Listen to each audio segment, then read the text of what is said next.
the virtual gavel. The Subcommittee on Asia, the Pacific, and Nonproliferation will come to order. Without objection, the chair is authorized to declare a recess of the committee at any point, and all members will have 5 days to submit statements, extraneous material, and questions for the record, subject to the length limitation in the rules. To insert something into the record, please have your staff email the previously mentioned address or contact full committee staff. Please keep your video function on at all times, even when you're not recognized by the chair. Members are responsible for muting and unmuting themselves, and please remember to mute yourself after you finish speaking. Consistent with remote committee proceedings of HRES 8, staff will only mute members and witnesses as appropriate when they are not under recognition to eliminate background noise. I see we have a quorum and will now recognize myself for opening remarks. And as mentioned earlier to the witnesses, unfortunately, we may have votes get called at some point during this hearing, in which case we will take a recess and then reconvene after votes. I'd like to thank my chair, Bill Keating, and the Europe Subcommittee staff for partnering with us on this important hearing, and welcome our witnesses and members of the public for joining us this afternoon. Last month, the APCAN subcommittee held a hearing on the role of liberal norms and values in U.S. foreign policy for the Indo-Pacific. In that hearing, our witnesses reaffirmed the importance of having a positive agenda and redoubling our commitment to the democratic values such as respect for the rule of law, for free markets, freedom of navigation, human rights, human dignity, that really have been a key source of U.S. strength and competitiveness. If we think about our history post-World War II and the transatlantic relationship, as we came together and built a strong relationship between the United States and our European allies and partners, we not only created the most dynamic regions in the world, the most innovative regions of the world, but we advanced a common set of shared values. Again, values that I just mentioned of democracy, values of human dignity, values of free market, entrepreneurship, and competition. Values that not only served the United States and Europe well, but also served the rest of the world as we created a partnership and a relationship that really led one of the most peaceful times in world history, but also lifted millions of people around the world out of poverty. As we move forward into the 21st century, we do see threats to that liberal, competitive, democratic order. We see the rise of authoritarianism in parts of the world. Many of this was discussed at the recently concluded G7 meetings, which also included 4 additional advanced democracies around the world.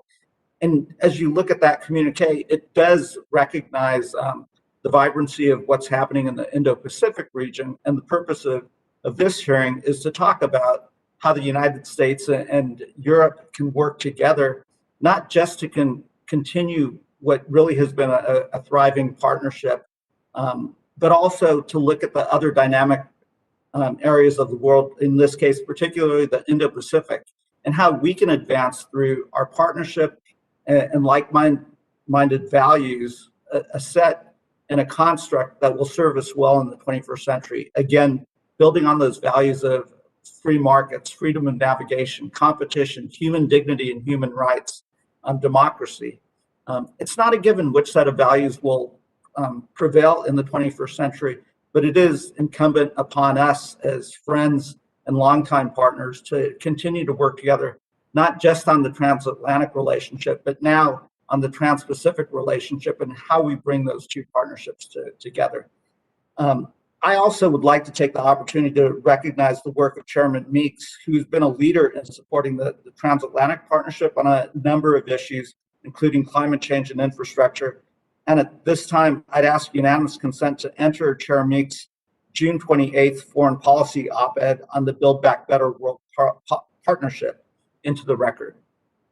Hearing no objections, we'll enter that into the record. I'm going to keep my comments short so we can actually get to the witnesses and hopefully get to as many members as possible. And with that, I want to recognize my good friend from Ohio, our ranking member, Representative Steve Shabbat, for any opening comments he may have. Thank you, Mr. Bear, and thank you for the witnesses. Mr. Chairman, the defining story of the 20th century was the transatlantic solidarity in the face of existential threats to our most closely held values. That was back in the 20th century. The wars that our democracies fought together and the order that we helped shape in their aftermath vanquished the tyrants, principally socialist tyrants, I would note, who sought to create a world in which individual liberties were subjugated to the interests and ideologies of the state. A world in which the sovereignty of smaller, weaker, or just plain unlucky states was trodden on by would-be hegemons. Regrettably, the 21st century has presented us with a new socialist challenge, perhaps of comparable scale. Xi Jinping has emerged as the most power-hungry leader of the PRC since Mao Zedong. And under his regime, the Chinese Communist Party isn't even trying anymore its goal of imposing. It's not making it a secret anymore. They're not trying to hide it. Their goal to impose their authoritarian model of governance on the rest of the world and crush the free and open rules-based international order. Indeed, Xi has advertised the CCP's totalitarianism as a, quote, a new option for other countries and nations who want to speed up their development. While the CCP's foreign policy chief has publicly ridiculed what he refers to as the so-called international order championed by a few countries. In the face of this challenge, the United States and Europe need to stand together once again to defend the democratic order our parents and grandparents sacrificed so much to defend. And while there are reasons to be optimistic, much remains to be done. This week's announcement of a global grouping of democracies to counter cyber attacks illustrates the advantage that like-minded democracies have over the PRC, assuming we impose real consequences on the perpetrators of cyber attacks, including against any countries that condone those cyber attacks. Yet there is much more work, as I said, that we need to do, and the stakes couldn't be higher. On his first foreign trip last month, President Biden sought to rally our European allies in support of his efforts to confront the CCP. We saw growing recognition of the threat posed by the CCP in the joint statements and communiques that came out of the G7, NATO, and the US-EU summits. Of course, rhetoric is not enough. Commitment and concrete action that results in Europe charting a tougher, more clear-eyed approach towards Beijing is what it will take. For example, the Transatlantic Alliance must provide a values-driven, high-standard, transparent alternative to the predatory investments offered by the CCP. The launch of the U.S.-initiated Build Back Better World initiative, which could have used, I think, a better name, at the G7 summit to compete with PRC's Belt and Road initiative is a step towards such an alternative. Yet without serious commitments from our European allies, this initiative will be ineffectual, enabling the CCP to continue buying political influence through investments and trade across the globe. Unfortunately, despite acknowledging the PRC as a systematic rival, the EU agreed to enter into a new investment agreement with China at the end of last year, further tying Europe to a regime willing to use any economic link as a tool of coercion. Retaliatory CCP sanctions on European officials who have criticized the regime's human atrocities and Biden's trip to Europe have thus far failed to convince key European member states to end their support for the agreement's ratification.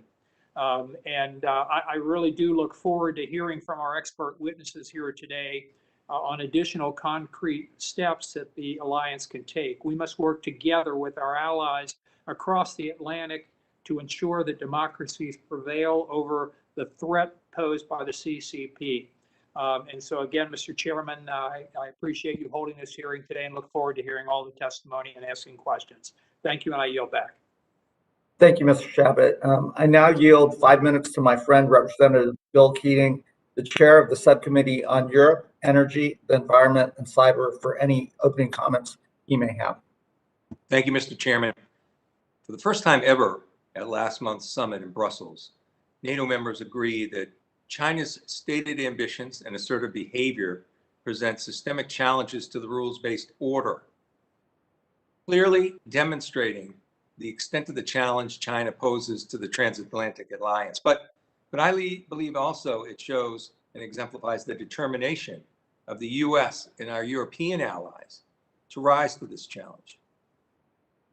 It is this determination that inspired Chair Barra, Ranking Member Shabbat, Ranking Member Fitzpatrick, and I to organize this hearing today, where we'll seek to better understand the current state of European engagement with China, as well as how we might cooperate more closely in the greater Indo-Pacific region.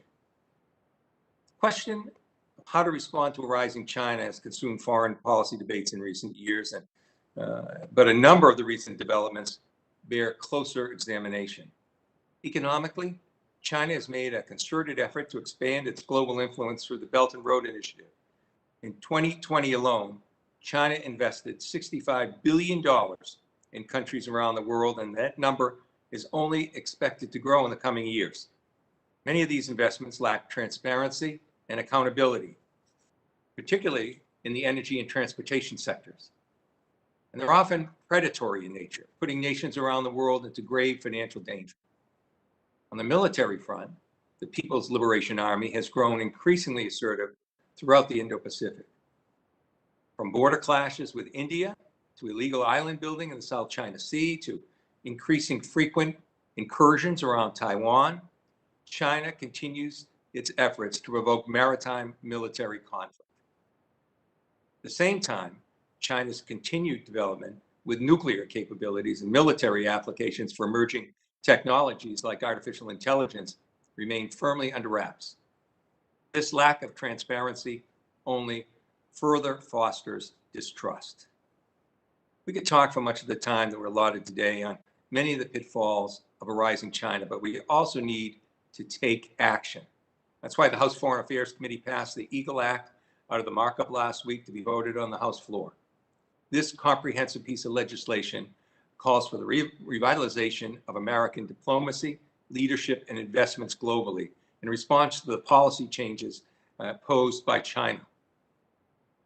Fortunately, the United States does not stand alone in its concern about these developments.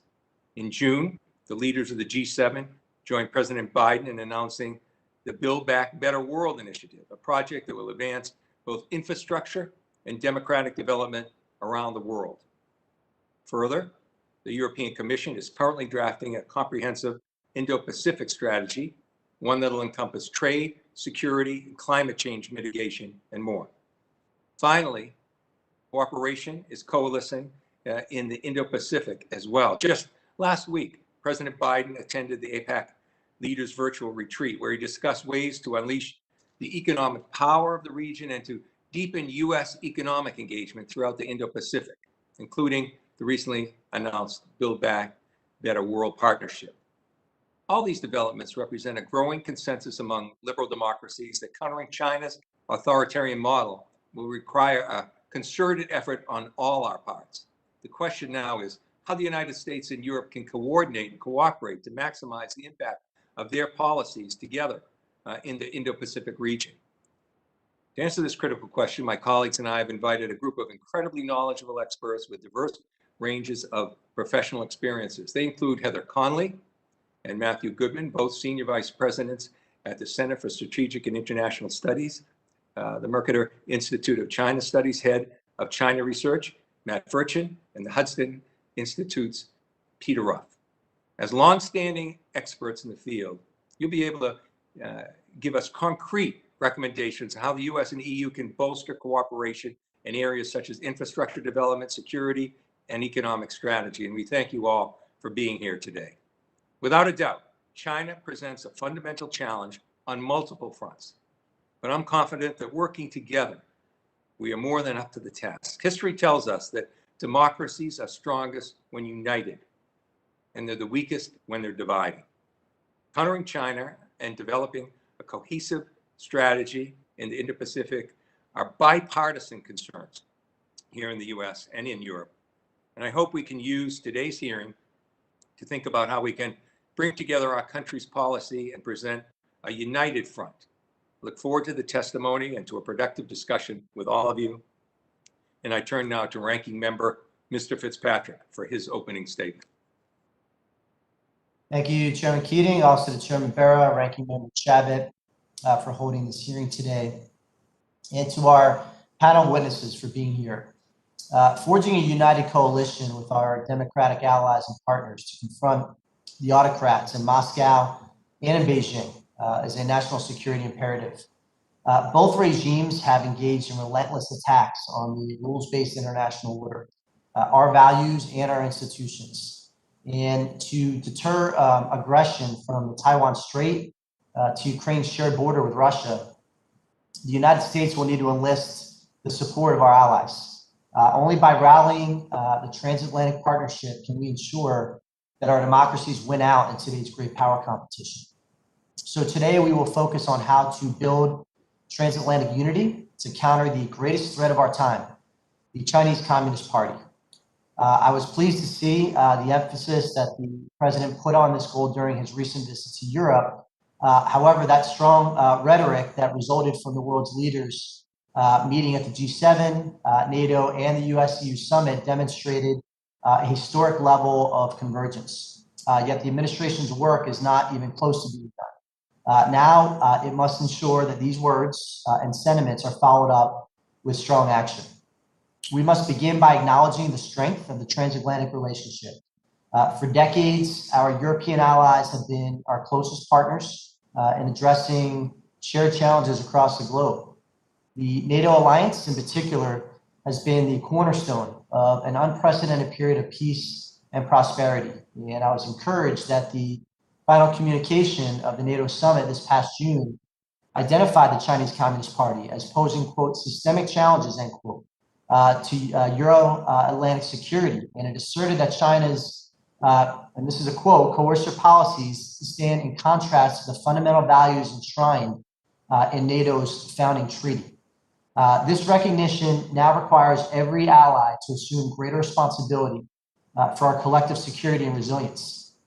And as such, the administration must be willing to insist that our allies across the Atlantic meet the defense spending pledge agreed to at the 2014 Wales Summit, ensure the security of their telecommunications networks, the security of their ports and other critical infrastructure, and perhaps most significantly address supply chain vulnerabilities. We must secure sectors from fundamental and emerging technologies to include PPE, pharmaceutical manufacturing, and perhaps most importantly, semiconductors. And I also hope that the administration will continue to robustly support the 3Cs initiative. Following Lithuania's decision to exit the CCP's 17+1 initiative, the administration now has a window of opportunity that it must take advantage of to provide key Central and Eastern European allies an alternative to the PRC's financing and trade through their Belt and Road Initiative. We must fight back against the CCP's attempts to divide Europe and sow discord in the transatlantic alliance at every turn. The US, Europe, and the free world also share the collective goal of eradicating forced labor around the globe. And yet China continues to sponsor such activities in various regions, as expressed by this committee earlier this year through House Resolution 317. The CCP has committed crimes against humanity and genocide against the Uyghurs. We must not be afraid to name, shame, and sanction any entity that engages with any supply chain compromised by forced labor and genocide. Moreover, despite the growing Chinese presence in Europe and US markets, reciprocal access has not been granted in Chinese markets. The CCP has blocked foreign investment in infrastructure, technology, and the financial services industries while increasing activity in these sectors abroad. While the EU-China Comprehensive Agreement on Investment seeks to address these issues along with the CCP's forced labor practices, it falls exceedingly short. And I hope that the European Parliament continues to block the agreement's ratification, that the remaining advocates in Europe who believe economic engagement with the PRC can transform into a responsible stakeholder, that they will realize that this assumption is not only flawed, but it's dangerous. We must remember that China's intent is not to sow a balanced trade relationships across Europe. Rather, it's to make the Western world into mere consumers. And I'm hopeful that the establishment of the EU-US Trade and Technology Council, if used effectively, can provide a needed venue through which to address the points of friction in the transatlantic relationship that have impeded building a united coalition against the Chinese Communist Party. However, unless Europe is willing to cease targeting US technology companies and be more clear-eyed about the threat posed by the Chinese Communist Party's unfair and illegal economic practices and its digital authoritarianism, this council could end up being nothing more than a talking shop that achieves little. It is my hope that our witnesses today can address what more can be done to transform the strong rhetoric on the threat posed by the CCP into necessary and united action. The time is now to build that unified front. Mr. Chairman, I yield back. Thank you, Mr. Fitzpatrick.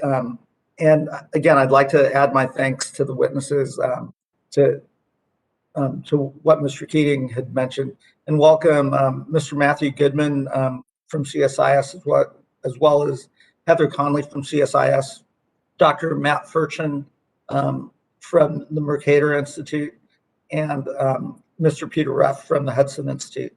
I want to thank all of you for participating in today's hearing. I will now recognize each witness for 5 minutes, and without objection, your prepared statements will be made part of the record. And again, my staff's informed me that Mr. Goodman has a hard stop at 4 p.m. this afternoon, so we will keep that in mind. And with that, Mr. Goodman, let me call you for 5 minutes of your testimony. Thank you, Mr. Chairman, and thanks to you and Chairman Keating and the ranking members for inviting me here today for this opportunity. And I apologize about that 4 p.m. hard stop, but just unavoidable, I'm afraid. In my written statement for the record, I offered more detailed thoughts on US-EU cooperation on China and the Indo-Pacific. Here, I just want to make one basic point, which is that the United States needs a credible and affirmative economic strategy in the Indo-Pacific region. I say that for 3 reasons. First of all, because that's where the money is, as Willie Sutton might have said. Second, because we have critical strategic interests in the Indo-Pacific that our military presence alone can't address. It needs to be complemented with a long-term economic commitment to the region. And third, because it is in the Indo-Pacific that economic rules and norms are most fiercely contested and where we have to up our game. It's on this third issue that I think Europe's perspective on the region has shifted most. Increasingly, Europeans are seeing the Indo-Pacific not just as a place of economic opportunity, but as a theater of what the European Commission itself has called systemic rivalry. Americans and Europeans don't agree on everything, but there is a growing convergence of views on the shared interests and values we have at stake in the Indo-Pacific. The coordinated statements yesterday on the cyber hacking by China is an example of some of this convergence, I believe. It was also visible on President Biden's recent trip to Europe, both in the G7 summit in Cornwall and in the NATO and US-EU summits. Let me just single out 2 promising areas of cooperation from the long list of important issues discussed at those summits. First, the establishment of a US-EU Trade and Technology Council provides an important platform to align transatlantic views and policies on protecting and promoting critical technologies, supply chains, and importantly, on data governance. The rules around data, in particular, data flows and privacy and security of data, are critical, and the US and EU need to find common ground in this area and then align with partners in the Indo-Pacific. A second promising area of cooperation from the Biden trip was infrastructure, as has been mentioned. As you know, G7 leaders agreed to launch a new Build Back Better World, or B3W initiative. In essence, B3W is about offering a high standard, transparent alternative to China's Belt and Road Initiative in meeting the $40 trillion plus of needed infrastructure in the developing world. The key to this initiative lies in mobilizing the $100 trillion plus of pension and insurance funds and other private capital in G7 countries to invest in infrastructure projects around the world. But infrastructure is a difficult business, even here in the United States, or so I'm told. And governments are going to have to put skin in the game if they want to pull private capital in. 3 specific areas where government resources could be usefully directed. First, project preparation facilities offered by multilateral development banks. The EBRD, the European Bank, has a great program, for example, in this area in project preparation. But also bilateral agencies like the US TDA does this as well. This is important to developing a pipeline of so-called bankable projects that private investors will want to put their money in. A second area is first loss guarantees and insurance programs offered by MDBs and the US Development Finance Corporation to compensate investors if losses exceed a certain level. Third is capacity building in recipient countries. In my written statement, I mentioned a promising initiative launched by the Trump administration called the Transaction Advisory Fund, under which we drop lawyers and aid officials into countries to help them negotiate contracts. This is a great idea. The amounts of public money to do all these things are not huge, certainly not by comparison with China's spending on Belt and Road or with the potential US private capital that could be unleashed. Let me conclude by going back to my first point about a credible economic strategy in the Indo-Pacific. To me, credibility depends both on what we have to offer and how we go about offering it. Honestly, the United States has been on the back foot in the Indo-Pacific since we withdrew from the Trans-Pacific Partnership in 2017. First best, in my view, would be to get back to something like TPP. But if we're not going to do that, we need an array of economic policy offerings in infrastructure, in clean energy, in women's economic empowerment, or other issues that resonate in the region. As for the how, 2 points here. First, we need to get some things going quickly to demonstrate our credibility, whether pilot infrastructure projects under B3W or docking on to the data governance work that's already underway in the Indo-Pacific, as I suggested in a recent piece that I wrote. The other point about the how is that we need to work with allies and partners on all of this. The issues are too big and the competition too great to go it alone. Working with our European partners is a great place to start, which is why I welcome the subject of this hearing. Thank you for your attention, and I look forward to the discussion. Great, thank you, Mr. Goodman. Let me now go to Dr. Matt Furchin for testimony. All right, thank you to Chairs Barra and Keating, ranking members Chabot and Fitzpatrick, and to the distinguished members of both subcommittees for having me here today for this important discussion.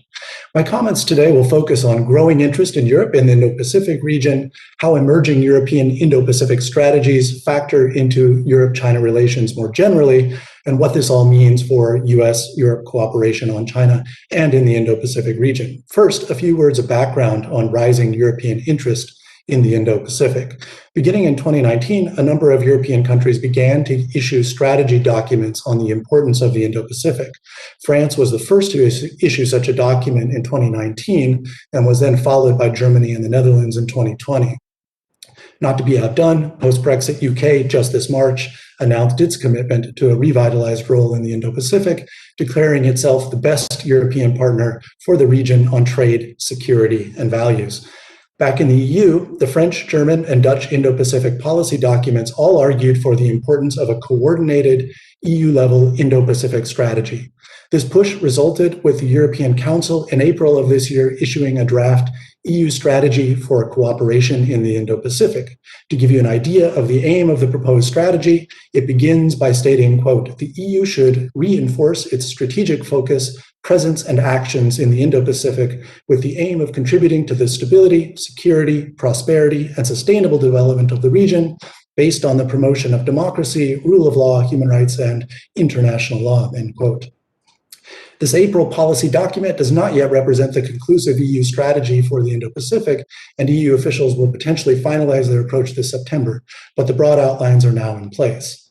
How does this renewed European emphasis on the Indo-Pacific fit into the broader Europe-China relationship, and what is the significance for US-European cooperation on China and in the Indo-Pacific? To answer the first question, growing European emphasis in the Indo-Pacific takes place against the background of a broader rebalancing of Europe-China relations. Since at least 2016, the EU and member EU states have stressed the need to balance the benefits of economic engagement with China against the risks and challenges posed by China's authoritarian trajectory at home and abroad. The result was the EU's 2019 three-part formulation of China as a partner, competitor, and systemic rival, a balance that also affects European calculations in the Indo-Pacific. On the other hand, as the EU and different countries in Europe seek to strike a balance in their relations with China, a focus on the Indo-Pacific underscores the importance of the region beyond just China. For example, European Indo-Pacific strategies stress the economic vitality of ASEAN and of EU-Southeast Asia relations. Japan, Korea, and Taiwan also feature prominently in European discussions about options for enhanced supply chain resilience. With an eye toward China, there is also a strong emphasis on working with like-minded partners in the Indo-Pacific to strengthen democratic governance, the rule of law, and defense of human rights. On the other hand, while China is clearly the elephant in the room in terms of European approaches to the Indo-Pacific, the EU and individual European countries have emphasized that their approach to the region is inclusive rather than exclusive, including openness to cooperation with China on certain issues such as climate. Further, the EU's Indo-Pacific framework contrasts the need for cooperation in the Indo-Pacific against concerns about geopolitical competition in the region, including US-China rivalry that threatens to undermine regional security and stability. With all this in mind, I will conclude with a few recommendations about areas of US-European cooperation in the Indo-Pacific and also a caveat about potential friction points. Issues with the most potential for cooperation include the following. First, given already increased transatlantic coordination on human rights and values, including with respect to Xinjiang and Hong Kong, a joint US-European focus on the Indo-Pacific could also pave the way for greater coordination on the ongoing political and humanitarian crisis in Myanmar, for example. Second, in terms of Indo-Pacific regional stability and security, while the UK and France are the two European countries most likely to commit to naval and other traditional security cooperation in the Indo-Pacific, the EU and countries like the Netherlands are keen to work with the US and other partners to strengthen maritime rule of law, for example, as a key pillar in the maintenance of regional stability. Third, there is a growing emphasis on the need for more coordination with the US and other countries in the Indo-Pacific on enhanced supply chain resilience. Last, but definitely not least, in the wake of the G7 summit and the proposed Build Back Better World agenda, there's momentum for enhanced US-European cooperation on infrastructure financing and construction in the Indo-Pacific, including in the areas of energy and digital infrastructure. Let me close on a more sobering note about the most important potential stumbling block in US-European collaboration in the Indo-Pacific.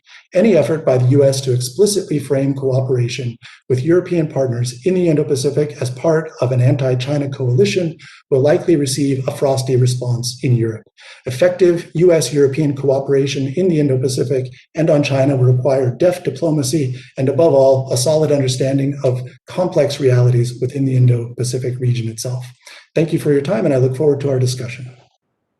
Thank you, Dr. Furchin. Let me now call on Ms. Conley for her testimony. Chairman Barra, Chairman Keating, Ranking Members Shabbat and Fitzpatrick, thank you so much, as well as the distinguished members of both subcommittees, for not only the opportunity to speak before you this afternoon, but holding this as a joint committee hearing. We bureaucratically all too often silo our regional expertise, and unfortunately our strategic competitors take full advantage of that. Our Asian experts need greater understanding about European political and economic dynamics, and Europeanists need a deeper understanding of China's internal and external policies. So thank you so much for leading by example, and I hope you'll hold more types of these joint committee hearings. Very briefly, I would just like to highlight 4 strategic and security points gleaned from my written statement. First, we have a unique opportunity to strategically reposition the Atlantic world to meet the China challenge. But our allies can't be viewed as burdens to bear, but as the unique strategic assets that they present to the United States. But harnessing the strategic asset is not going to be easy. And most importantly, we can't conduct transatlantic business as usual. And I think Ranking Member Fitzpatrick noted that, for example, the Trade and Technology Council cannot be a talking shop. We have to move policies forward. The U.S. can't inform allies of decisions taken under the guise of consultations. We actually have to consult with them. Transatlantic problems must be solved in a timely way. We can't allow problems like the Airbus-Boeing dispute to go on for 17 years. We have to address them immediately. Tough allied love must be administered by the U.S. from time to time to our allies. We shouldn't shy away from making tough and difficult points. And finally, the U.S. must deeply invest diplomatically and economically in Europe, because a weaker Europe will be much more susceptible to Chinese and Russian influence and unable to support the U.S. in its policy objectives. We really have a very unique moment. The United States, in our national security strategy and global posture review, national defense strategies, NATO's updated strategic concept, and the European Union's strategic compass, all of these strategies must align vis-a-vis China. But again, let's be very clear, this is going to be a very difficult task. And in some ways, yesterday's unified statements between the United States, NATO, and the EU on the Chinese cyber attack against Microsoft's Exchange servers is a perfect example of this. The US statement was very explicit in attributing the attack to Beijing. NATO's statement acknowledged that some individual allies had attributed this attack, but we're careful to note that the organization did not make that attribution. And of course, the EU statement was even more carefully crafted to note that malicious actors were hacker groups that happened to be conducting those attacks from the territory of China. This is not to criticize the importance of yesterday's unified statement, but it does underscore how painful and slow this process is going to be to reposition our allies for a unified approach towards China. My second point is that the U.S. must be very realistic about what and where our European allies can help deliver, particularly in the security realm related to China. Our NATO allies can deliver greater security presence in the Indo-Pacific, particularly the United Kingdom and France. In fact, today's announcement that the United Kingdom will permanently deploy 2 Royal Navy offshore patrol vessels in the Indo-Pacific, coupled with its inaugural deployment of HMS Queen Elizabeth Carrier Strike Group in the Indo-Pacific this fall, are really important examples of that contribution. Yesterday's announcement by France that it was facilitating a South Pacific Coast Guard network against Chinese illegal fishing is another example of important allied contributions. NATO allies also contribute to the annual RIMPAC exercises. Again, these are all very important demonstrations of allied commitment to greater security in the Indo-Pacific. But I believe it would be an error to push European allies to shift their limited military capability too much to the Indo-Pacific. Rather, we need to encourage our allies to contribute to press with speed at increasing their readiness and defense capabilities in the Euro-Atlantic area with some military contributions toward the Indo-Pacific. But equally, our European allies must concentrate on Chinese presence in Europe today and its security implications, be that hard or digital infrastructure, as well as technology acquisition or theft.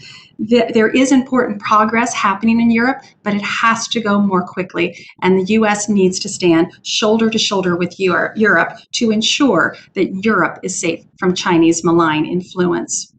My third point, and this is to reiterate what Matt Goodman noted, the Atlantic community must succeed in the innovation and digital competitiveness race. Again, we cannot have business as usual. We have to work more closely with Europe to ensure that it does not miss the next decade of technological advancement. And this is where we are struggling. We need a new strategic approach to make sure that Europe remains digitally competitive and can make a contribution to emerging technologies. Finally, the thing that I think is most missing in our thought process is that the US and our European allies must be able to simultaneously manage the Russia and China challenge set and prepare for more Sino-Russian dynamic alignment between our two near-peer military competitors. This is not the Cold War, when all geostrategic focus and attention could be devoted to the Soviet Union and the global spread of communism. We must prepare for both strategic competitors to engage in simultaneous and destabilizing behavior against the West. This alignment will stress test allied military, diplomatic, and economic responses and suggests that more joint hearings of this nature must be held to understand how this Sino-Russian alignment can be used against the West. Thank you again, and I look forward to your questions. Thank you. And let me go ahead and call on Mr. Ruff for his testimony. Thank you very much, Chairman Bera and Keating, Ranking Members Shabbat and Fitzpatrick, distinguished members of the subcommittees. Thank you all for the opportunity to appear before you today. Mr. Chairman, I'd like to supplement my written testimony with just a few additional remarks in the time you've granted me. We meet 6 months, almost to the hour, that President Biden took the oath of office as the 46th President of the United States. From his first days in office, the President, who has long enjoyed a reputation as an Atlanticist, has prosecuted a full-fledged charm offensive toward Europe. Under the mantra of Build Back Better, the Biden administration has showered Europe with a bevy of diplomatic initiatives and coordination. In the process, however, the Biden team must also guard against a conceptual mistake. Europe has interpreted the president's early embrace to mean that Washington's highest priority is transatlantic harmony. This perception is especially strong in Brussels and Berlin, the two partners the Biden administration has courted most assiduously.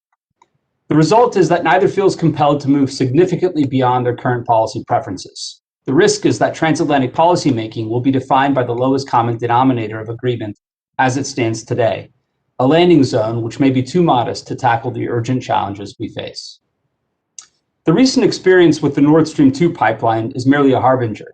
It is an open secret in Berlin that the Biden administration is unwilling to risk its reset with Germany by mobilizing against the project. A similar dynamic may undercut the scope of US-European cooperation on the subject of our hearing today, the People's Republic of China. That we need an ambitious agenda is indisputable. The challenge of our time is to defend free and open societies from malicious actors in an era of globalization. And by far, the most formidable of these threats is the PRC. China is moving aggressively to assert dominance of the international system.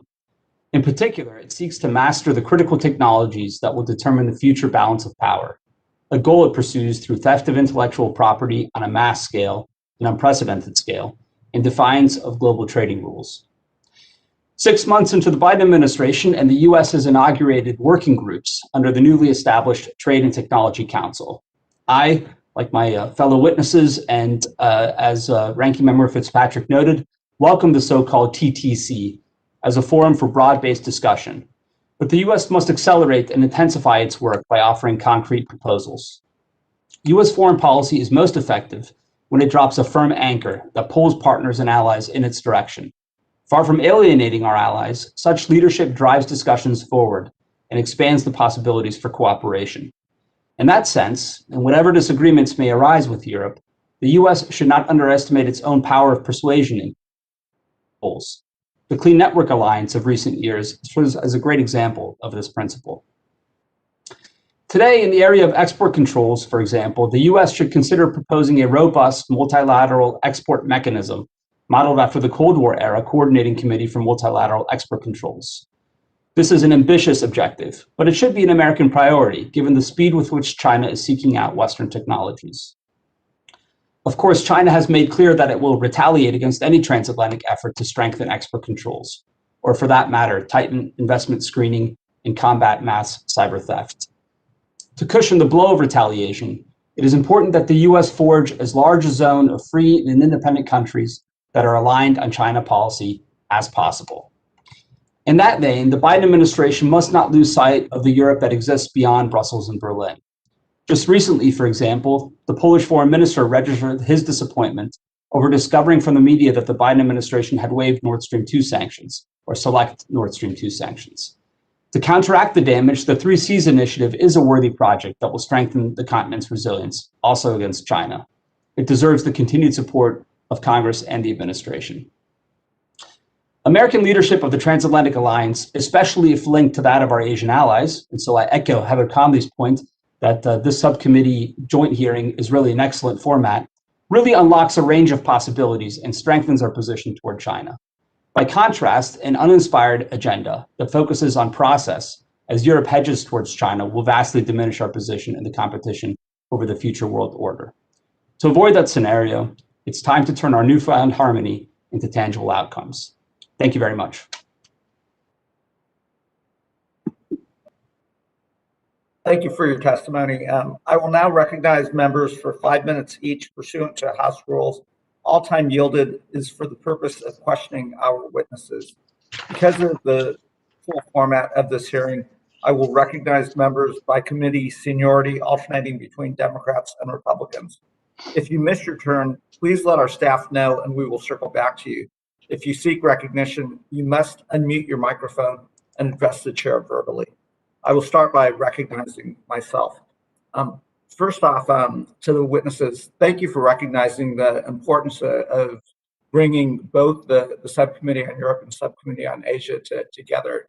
I think it does really underline something that, in the 20th century, we had a transatlantic strategy, we had a trans-Pacific strategy, but one thing we did not do quite effectively was lay out a strategy to bring both together. And often the Chinese will characterize this as, well, this is an anti-China strategy. And I know from my perspective, I actually see this as an affirmative strategy, which affirms, as I said before, the values that we believe in: a free market competition, a rules-based order, protection of intellectual property. Competition is fine, and none of us fears competition with China, but we just see the direction China is going under Xi Jinping. So I think we have to present an affirmative set of values, again, of human dignity and human rights. And I think if we do that, we actually present a framework that, for the countries in the Indo-Pacific, they're not choosing a positive or anti-China strategy. They're choosing a strategy based on the values that countries like Korea, some of the countries in the ASEAN bloc really value. So I really do think it's imperative for us to present an alternative strategy. Mr. Goodman, you presented 4 areas where you think there's cooperation. I'm going to touch on one of them, which was kind of outlined in the Build Back Better World initiative, and that's the infrastructure financing component. And I think if I heard the number correctly, you said there's about $100 trillion of pension funding that could be leveraged to help us finance international projects, which would far surpass what the Chinese are putting out there. What are the barriers and things that we would have to address if we wanted to unlock some of the potential of U.S. pension funds or even European pension funds to be able to safely finance some of these projects?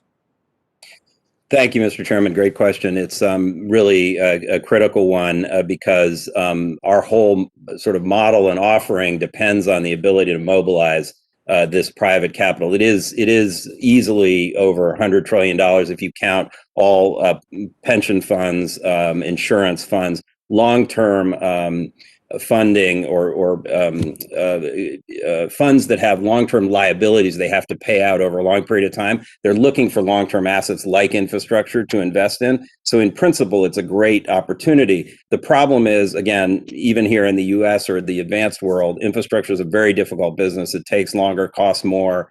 There's, frankly, even corruption and other problems in the advanced world. You imagine in a lot of the developing world, you've got all those problems plus all kinds of legal questions and environmental and social challenges. And there are just not enough clearly identifiable opportunities and so-called bankable projects. That's a term that's become kind of a cliche, but it's an important term in the sense of, there need to be projects out there that private capital wants to go into. So I think that's why I think project preparation, trying to identify potential projects and help lay the groundwork is a really good place to start. That does require some money, not a lot, but we need to do that through our own bilateral mechanisms like the DFC, the USTDA, and then also through multilateral development banks. And then, as I say, guarantees, other sort of risk mitigants that make private capital feel that there's government skin in the game and that they won't take all the losses if a project doesn't work out, is important. And as I say, this critical issue of capacity building, which is the last point I'll make, which feeds back to your point about what we're offering that's appealing. I really think, I was in a Southeast Asian country a couple of years ago and I met with the sort of senior person in charge of their kind of development and internal inbound investment strategy. And we talked quite frankly about Chinese offerings in Belt and Road and other ways. And this person said, look, we don't want that stuff. We know what it comes with, but you guys aren't offering anything. If you came forward with some actual money, but also, the capacity to help us build better projects with the rule of law, with good support mechanisms around the infrastructure, then we'll buy American stuff any day. So I think that's the key. It does require putting some money on the table. Great, thank you for that answer.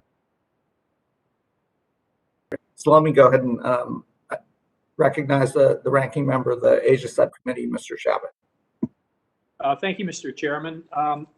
Mr. Rao, I'll go to you first here if I can. The Biden administration has prioritized revitalizing the transatlantic alliance and reassuring Europe that, as they like to say, America is back.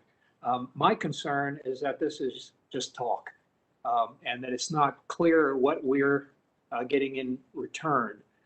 So a couple questions. First, thus far, what tangible return on these efforts have we seen?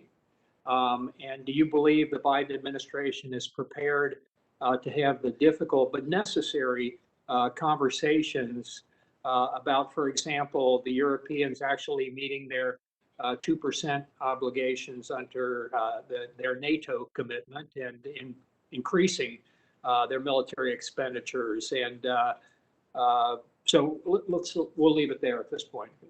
Well, how would you respond to those questions? Well, thank you, Congressman. Let me perhaps just begin with the last point on NATO. A third of NATO now meets its Wales pledge of spending 2% of their GDP on defense. France and Norway just crossed that threshold, which is a welcome development. But more needs to be done. More progress needs to be made in this domain, and it does connect to the Asia-Pacific region. In the event of combat in Asia-Pacific, if there is, for example, a war over Taiwan, the real question is whether or not the United States Navy, at a level of 290 ships or so, would be able to both supply the Asia-Pacific and ferry troops across the Atlantic if simultaneously there was a crisis of sorts in Europe. So this is not a question of American harmony, of American willpower. It's a real question of American capabilities and whether or not they are not strained. And so Europe has to pick up the slack. And I think urgently making that case is hugely important.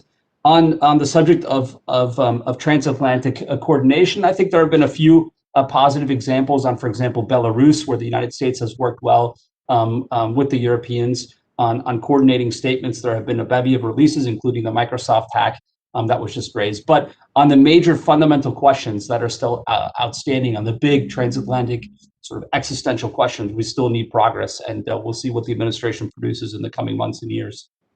Thank you. I'll stick with you, Mr. Rao. I'm one of the founders of the Congressional Taiwan Caucus and one of the co-chairs currently of it. So I'd like to ask you about Europe's position on Taiwan.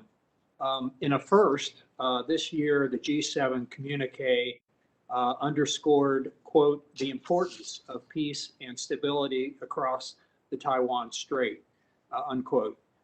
In your opinion, what more should the transatlantic alliance do to counter the PRC's growing diplomatic and military pressure against Taiwan? Well, Heather Conley has already outlined a few of the deployments that are ongoing, which I do think are helpful. Beyond that, I think developing a common strategic picture is useful, and the U.S. can do that by facilitating connections between our European allies and those frontline states who have really felt the brunt of Chinese aggression and ruthlessness of late. The United Kingdom, for example, in the wake of the aggressive real erasure of freedom in Hong Kong, and subsequently the moves against Australia on the trade front, has toughened its line, given its natural and historic links to both of those areas, on China. And I think the more that we can connect up on the ministerial level, for example, a 2+2 of defense and foreign ministers of our Asian allies, Australia and Japan in particular, and our European partners, that would be helpful. But principally, this is really an American sphere of military action. And what I would like to see is for the Europeans to alleviate American pressure in the Asia Pacific by having a solid presence in the Mediterranean and the North Atlantic, perhaps east of Suez in the North Indian Ocean. Okay, thank you. Let me squeeze one more question. In the previous administration's efforts to counter the Chinese telecommunications firm Huawei, including through the Clean Network Initiative, were quite successful. Do you assess that the Biden administration is building on this progress to ensure the safety of telecommunications networks in Europe? I think that's an open question. Clearly, there's bipartisan agreement on the importance of keeping 5G clean, on keeping next generation telecoms amongst our allies clean, and so in that sense, I would say yes. Beyond that, though, I think we really need to push for and address how we can extricate ourselves from supply vulnerabilities by providing alternatives. And here, there's questions about where strategy is going. Are we and the Europeans separately going to pursue a form of industrial strategy, for example, on next generation technologies? Or can we work together, as we did in decades past, through basic research funding, perhaps relaxing some competition rules, and thereby generating some consortiums of transatlantic private sector companies to push forward the frontiers of semiconductors, for example. And then it will be easier for our allies to feel less the sway or less the pressure of the Chinese. So I'd say the jury's still out, but I'm hopeful. Thank you. My time's expired, Mr. Chairman. You go back. Great. Thank you, Mr. Chabot. Let me go ahead and recognize the chairman of the Europe Subcommittee, Mr. Keating. Thank you, Mr. Chairman. I want to follow up on Ms. Conley's testimony where she cited the China-Russia relationship. It's surprising to many people over the last few years, myself included, the level of cooperation with China and Russia really reaching unprecedented highs. President Xi Jinping and Putin have both praised the comprehensive partnership and strategic cooperation between the two countries. And the leaders for both governments have recently underscored the steady development of these ties, taking them further. And there are many fronts. If you could, first Ms. Conley and then anyone else that might want to jump in, just detail some of the key areas of cooperation strategically and where we should be the most concerned. Number two, let's still remember there are differences. Maybe you want to cite, if you could, some of those differences and how it could be problematic for the two countries going forward. And three, actually citing a great example of how to counter this, the programs like the 3 Cs initiative, where it's already launched to respond to Chinese economic influence in Europe. How do initiatives like the 3 Cs play into the Biden administration's revitalization approach to transatlantic response to China? And how can these programs like the 3 Cs initiative, those type of programs address the Russian-Sino cooperative influence? Chairman Keating, thank you so much for that question. We've actually been very focused on understanding Sino-Russian military cooperation, so I'll speak to that. But I will say, I think the analytical community had been a little lazy, to be honest with you. We kept calling this dynamic alignment a marriage of convenience, that this was something that we historically did not see evolving. And I think we have to really now begin our assessment with a more enduring alignment. This is not an alliance, let me be clear, but it is an alignment of interest between Moscow and Beijing. And increasingly, Moscow is looking towards Beijing for economic support, whether that's Arctic energy development, whether that's looking at technology, surveillance. We're seeing that growing economic focus. And then what we're seeing now is a more fruitful partnership. So for the last several years, beginning back in 2018, the Chinese military and Russian military exercise annually, and Russia's annual military exercises. We've seen naval interaction and exercising well before 2015, as far as field as the Russian Far East, the Eastern Mediterranean, and the Baltic Sea. We're increasingly seeing arms transfers between Russian arms sales to China, but as China is seeking the more sophisticated military equipment, they're now acquiring greater Russian military technology. Watching air exercises between Russia and China in the Indo-Pacific is another example of this growing flexible dynamic militarily. And that's something we really do need to understand, particularly in a two-front conflict, if you will. So a scenario where Russia begins to exert pressure in Northern Europe militarily, China simultaneously exerts even more pressure on Taiwan and the Taiwan Straits, that would pose an enormous challenge to our allies. So keeping that focus militarily. What we are seeing, though, as Russia and China interact globally, so Serbia is a perfect example, even in the Sahel in Africa, we're seeing compartmentalization, meaning that they do stay out of each other's way. But increasingly, I think that's going to be more challenged, particularly as China grows its economic role in these countries and Russia is unable to maintain a stronger economic relationship. But Russia may have different influence touch points, if you will. Will we see some friction as Russia is challenged in its traditional clients because of Chinese largesse? So we are seeing that compartmentalization. And finally, sort of thoughts on the 3 Cs initiative. And I think this is where, quite frankly, whether it's Chinese malign economic influence or Russian malign economic influence, both thrive on lack of strong institutions, norms, transparency, strong voice for civil society and organizations. So, and in some ways, just to harken back to what a previous panelist said, we can't continually harp that this is an anti-China dimension. We have to start talking about these plans as strengthening the West, strengthening this Atlantic world. And we do that by quality infrastructure that it respects environmental protections and norms, does not go into the pockets of cronies and political parties and leaders, that we are showing that quality is so much better than short fixed quantity. That's a difficult process, but that's where that deep diplomatic and economic engagement is vital. Thank you. Yeah, I yield back, Mr. Chairman.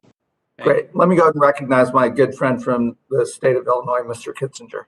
Hey, thank you, Mr. Chairman, and thank you to all our witnesses for being here. I'll just get right to it. Question for Mr. Rogue and Ms. Conley. As we know, the Biden administration waived congressionally mandated sanctions on the Russian malign influence project that we know is Nord Stream 2. Let me ask you both, and I guess I'll start with Mr. Rogue first. Do you believe that the administration did this with the hopes that Germany, who was of course the main beneficiary of the completed pipeline, would cooperate in pushing back against the CCP? And if you do believe that, let me ask you if we've seen any stronger take by Berlin from that. I do think that that's part of the calculation. The Biden team's thinking, if I could summarize it perhaps in somewhat crude terms, if there's a form of almost Kissingerian triangulation in Europe, they want to pull the Germans a bit away from the French idea of strategic autonomy. And then in the broader international arena, pull Europe, led by Germany, away from China. And so I do think that that was a part of the rationale.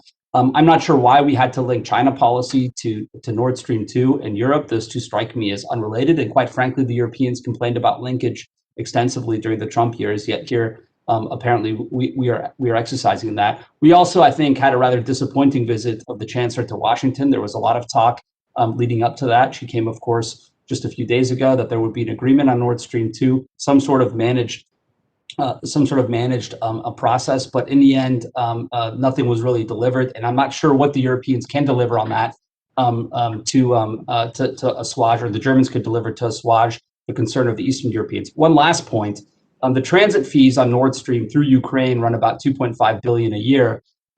The Three Seas Initiative, the major sort of crown jewel funding apparatus for that, announced at the Munich Security Conference in February of 2020 is a $1 billion American commitment. So you can see how there's a bit of a gap between both the ambitions and the scope and size of Three Seas, even if it's built out, and what, just in purely commercial terms, the transit fees mean for the Ukraine, to say nothing of the geopolitical impact that this decision will ultimately have. Thank you, Ms. Conley. Yes, I believe the Biden administration is certainly prioritizing in the first 6 months healing and our allied relationships, and certainly the U.S.-German relationship was severely damaged over the last 4 years. But as I said in my opening statement, we have to be able to apply what I call tough allied love. And I believe the Biden administration should have continued to press the German government to make much more significant concessions. They are isolated within Europe on Nord Stream 2. Unfortunately, this has not stopped them from pursuing this. And I agree with Peter that the visit of Chancellor Merkel was an opportunity for the German government to offer concessions for a pipeline that clearly the Biden administration has accepted as constructed. I don't think I would have given up that easily. I would have fought until the very end. And it's not because we want to damage or fray our relationships. It's because we believe in this relationship and it's so important. We have to continue to fight for it. I do not believe it was linked to China or to the Comprehensive Agreement on Investment. In some ways, this is not really about Russia per se. This is about Germany and German policy and how it's going to approach challenges like Russia, like China. And I think we should have fought a little harder for more. I agree, and I think too, it's important to note that we reversed the decision, which was the right decision to reverse it. We reversed the decision to withdraw troops, and I think that's,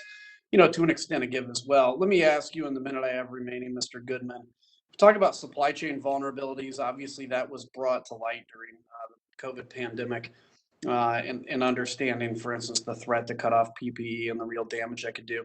How can we be working with the EU to help to counter some of those supply chain issues? I know it's only 45 seconds, but if you want to top line it, that'd be great. Well, thank you, Mr. Congressman. That's a really important set of issues around supply chains that, as you know, the Biden administration announced this 100-day review. One of the issues was the pharmaceutical and medical area, and came up with some ideas for how we can make those supply chains more resilient and robust. Also semiconductors, batteries, and rare earth minerals. All of that is really critically important, and we have to do it with all of our allies. Europe plays a part in production of some of the medical and pharmaceutical products and supplies, and I think they need to be very much part of the conversation. There is a little bit of a theme or a sense among some allies that the U.S. really wants to do all this at home. And understandably, we want to do some of it at home, but we need to sort of have a bunch of options, including production in Europe, Japan, other trusted allies. So that's, I think, the key here. Agreed. Thank you, and thanks to the witnesses. Great. Thank you. And let's try to squeeze one last round of questions in here. And then, unfortunately, votes have been called. So let's see if we can't get my good friend from Rhode Island, Mr. Cicilline, in here. And then we'll recess while we go vote. Thank you, Chairman Bera and Chairman Keating, for calling this hearing, and thank you to our witnesses for joining us today. Once again, the United States and its partners and allies in Europe have the opportunity to partner to advance the causes of liberty, democracy, and human rights in a future dictated not by the long reach of authoritarianism. And I think to do that, we have to be really strategic about our approach to China and the Indo-Pacific region particularly. So my first question is for you, Mr. Goodman or Dr. Furchin. We've seen recently a willingness of China to increasingly become more adversarial, including in regions traditionally outside their sphere of influence, including Cuba. And my question is, should the US and Europe expect that China will become more involved in regions in which they were not normally involved in the past? And if so, how should we think about working together to really prepare for that kind of involvement? Yeah, no, that's a difficult question, Congressman, because China, on the one hand, has not shown historically, I mean, deeply historically, like thousands of years, interest in going too far beyond its sort of immediate sphere of influence within the sort of greater Asian region. Some counterexamples, but in largely part, they've been more interested in sort of their position in the Asia Pacific. They are, through Belt and Road, through other means in supporting Venezuela, Cuba, as you say, they have sort of been reaching out. Partly this is because they need resources. So Venezuela, I think, was part of that. The Africa play is a lot of their need to get access directly to resources as they see it. They think that's an important strategic play. The problem for them is that that really extends their vulnerability, their risk. And they don't have, unlike us, they don't have a global footprint of bases and allies and military capabilities, and they've gotten themselves in trouble. So there's a bit of a shyness too about going too far out on a limb there. But they've built a base in Djibouti. They're starting to look at extending that capability, and I think that is something that we have to be very alert to, working with allies to ensure that the countries that are being subject to influence have, again, an alternative offering from us that is more appealing than what China's offering. Thank you. The Pegasus project has revealed the extent in which leaders from around the world installed spying software on the devices of opposition leaders and journalists. This includes allegedly Prime Minister Orban of Hungary. And my question is, how does China's use of similar technologies influence the global trend of spying on actors unfavorable to certain governments, and how can the United States and Europe partner to push back effectively against the global distribution of similar dangerous technologies that emerge from the Indo-Pacific region? I don't know if anyone has thoughts on that. Well, Congressman, I'm happy to jump in. I think, and I thank you so much for citing the example of Hungary, where we have, this is a NATO and EU member and ally that is openly courting Beijing.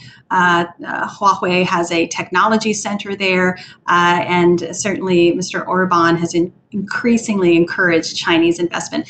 This is where both NATO and the EU and the US have failed to have a consistent and credible policy to make sure that a NATO ally does not continue down this path, because other allies, seeing that that's a free pass, may be tempted. We are seeing, particularly in non-EU member Serbia, a strong relationship where we have Huawei's Safe City pilot projects.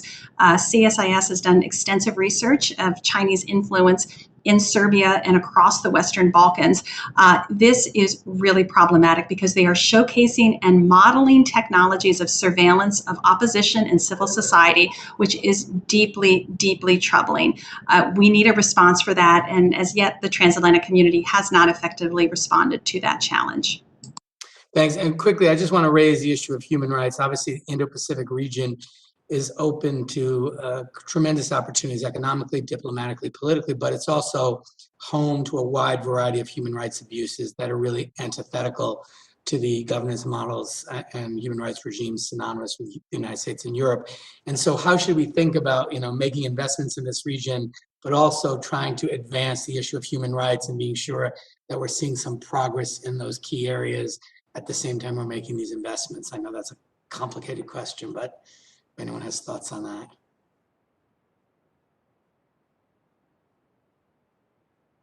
You're gonna let my clock run out. Well, give us some thought, and perhaps people can answer that in writing if you have answers, because I do think that's one of the great challenges we face. Great. Thank you. I yield back, Mr. Chairman. Thank you, Mr. Cicilline. And knowing that votes have been called for us, I'm going to go ahead and recess this subcommittee, and hopefully the witnesses can stay with us. Again, I know we may lose Mr. Goodman at 4 o'clock, but if the other witnesses can stay, we'll reconvene after our third vote, and hopefully it'll be on the shorter end, 45 minutes to maybe an hour. So at this time, the subcommittee will recess so that members can vote The hearing will resume immediately following the last vote.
The committee will come to order.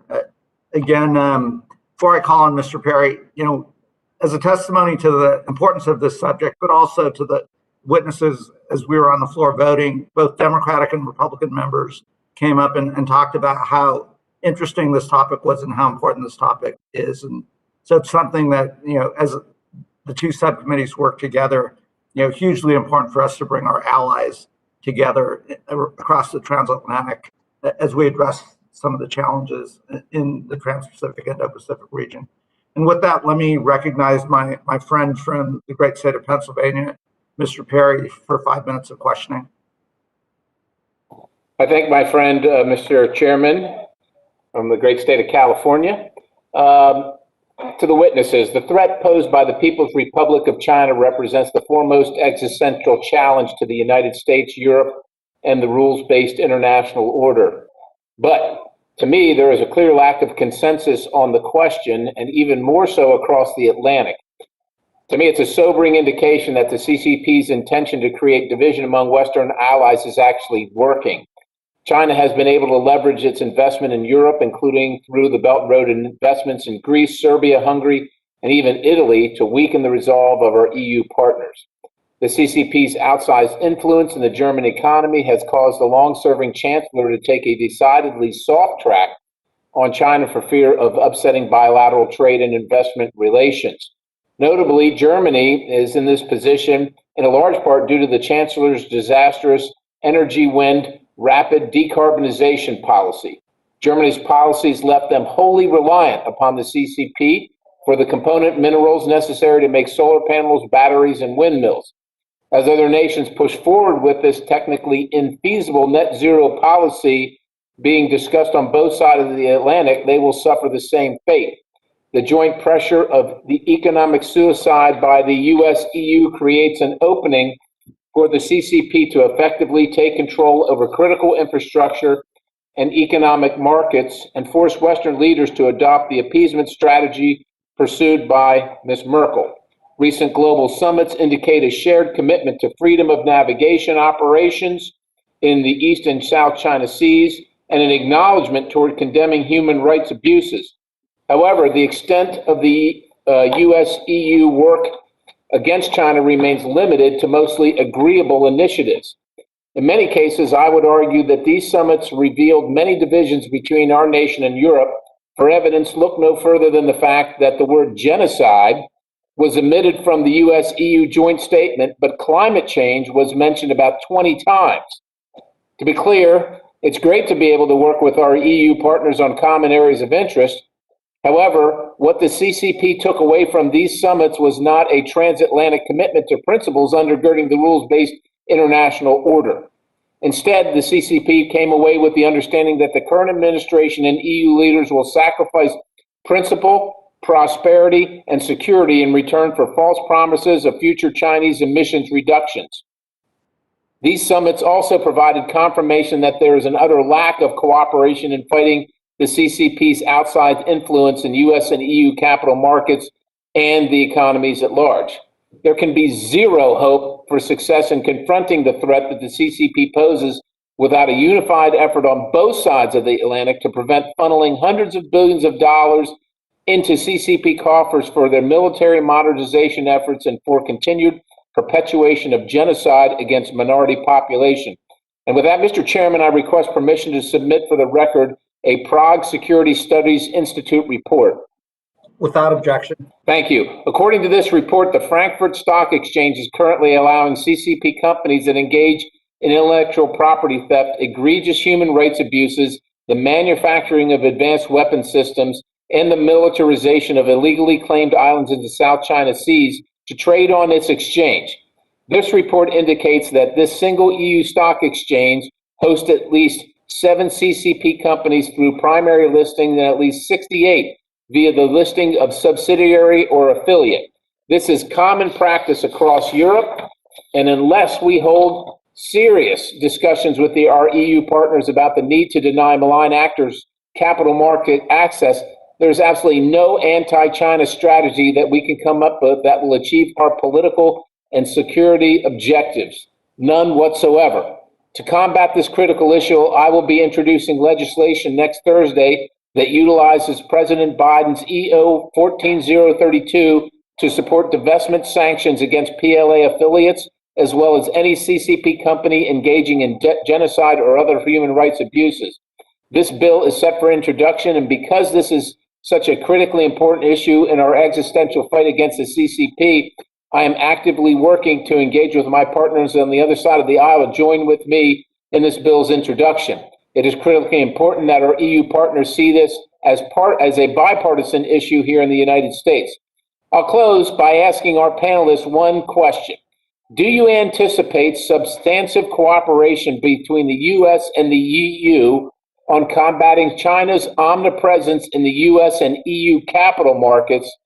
And maybe what are the barriers to success if you don't see us doing that? So that's what I'm primarily interested in, is the capital markets, the EU and the United States working collaboratively to limit China. And I'd just like your opinion on that. And knowing that the gentleman's time has expired, if the panelists can give short, succinct answers, I'll indulge quick answers. Otherwise, certainly submit extensive answers in writing. Mr. Chairman, I'm happy to very quickly answer Congressman Perry's question.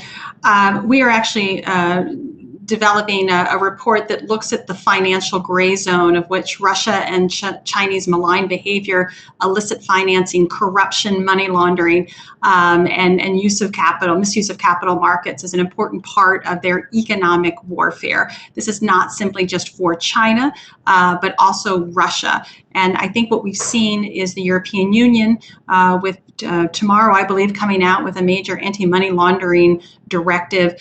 The EU understands it has a problem. It isn't fast enough in responding to it. And quite frankly, the US has a strong leadership role to play here. So your point is taken. And I think this is a huge area, not just for China, but also for Russia. If either one of the other witnesses want to respond, otherwise I will move on to the next witness. Great. Thank you, Mr. Perry, and your time's expired. Let me go and recognize the gentlelady from Nevada, my good friend, Ms. Titus. Thank you very much, Mr. Chairman. It's been very interesting and enlightening testimony. I would ask Ms. Conley, though, to elaborate on her written statements where she says there's a greater chance for strategic cooperation of military assets between the U.S. and EU nations within the Indo-Pacific. You noted that, however, that even recently there's been kind of an aversion of certain types of certain types of European countries to upsetting China.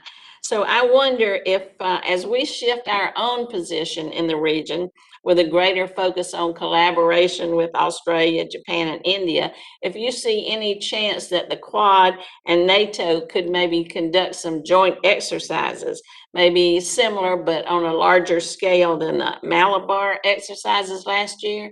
And if that's not possible, what about working in cooperation between those two groups on certain missions that NATO is already engaged in, like counterterrorism, cybersecurity, and ballistic missile defense?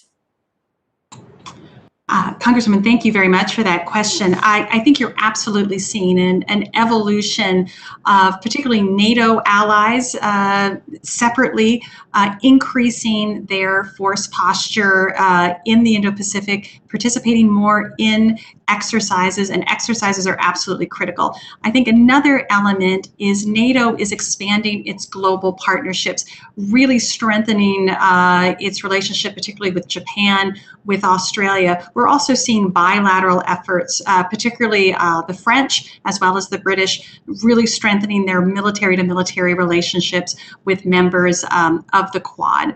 I do not believe the European Union and its security and defense defense policies will have much of a posture in the Indo-Pacific. They can, however, again, support for Coast Guard, illegal and unregulated fishing, maritime issues. This is where we really need the European Union to strengthen their resolve on the law of the sea, international maritime norms, and bring that unity to bear. I don't believe the EU will really have an expression of a security posture. It will look much more towards the South, the Mediterranean, North Africa as its most vital security challenge. But I do think NATO allies can and are playing a more direct role. But again, we need them to concentrate first and foremost on strengthening the collective defense of the Euro-Atlantic area and then contributing what they can to the Indo-Pacific region.